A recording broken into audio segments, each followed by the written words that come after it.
La chanteuse Janis Joplin a fait son entrée dans le tristement célèbre club des 27, dont Jimi Hendrix, Kurt Cobain ou encore Amy Winehouse font également partie, le 4 octobre 1970.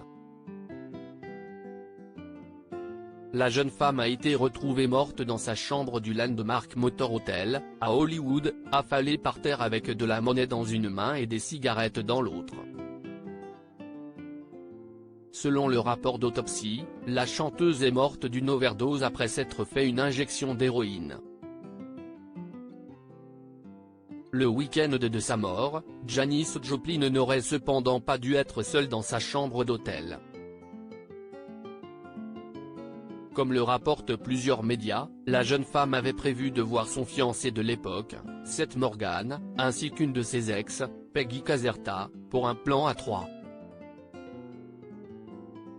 Mais les choses ne se sont pas déroulées comme prévu.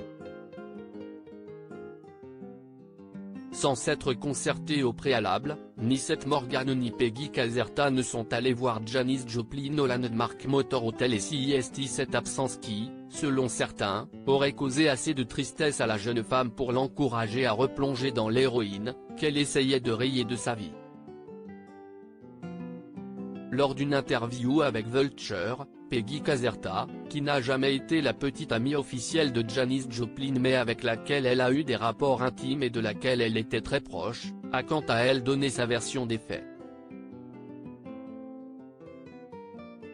J'avais déjà abandonné l'idée d'un plan à trois quand j'ai découvert avec qui elle voulait faire ça. Mais ça ne m'a jamais traversé l'esprit qu'il, Seth Morgan, note de la rédaction, ne vienne pas non plus. Janis Joplin est-elle vraiment morte d'une overdose? Toujours selon Peggy Caserta, malgré l'absence des deux personnes qui devaient lui tenir compagnie, Janis Joplin n'avait pas forcément prévu de se consoler avec de l'héroïne, et si est-il un malheureux hasard qui aurait fait qu'elle en a trouvé ce soir-là. J'ai appelé notre dealer, à Janis et moi, et il devait m'apporter de l'héroïne à l'hôtel Landmark. Janis sortait à ce moment-là acheter des cigarettes et elle est tombée sur notre dealer dans le lobby de l'hôtel. Ce serait cet instant qui aurait fait replonger la chanteuse. Mais Peggy Caserta ne croit pas à la thèse de l'overdose. L'amie de Janis Joplin est persuadée que sa mort, si elle est bel et bien accidentelle, n'est pas liée à l'héroïne qu'elle s'est injectée, mais à une chute qu'elle aurait faite dans sa chambre.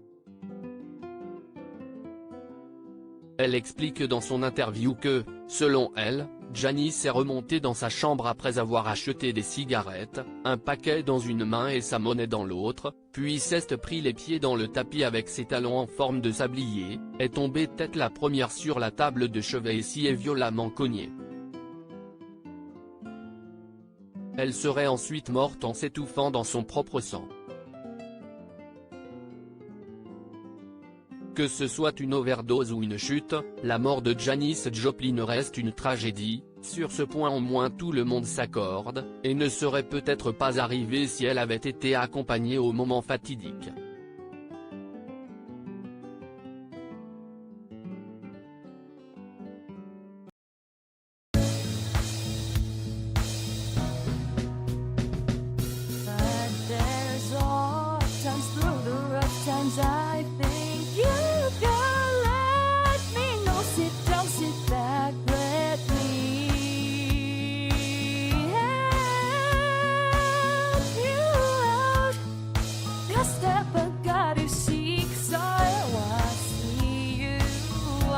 On your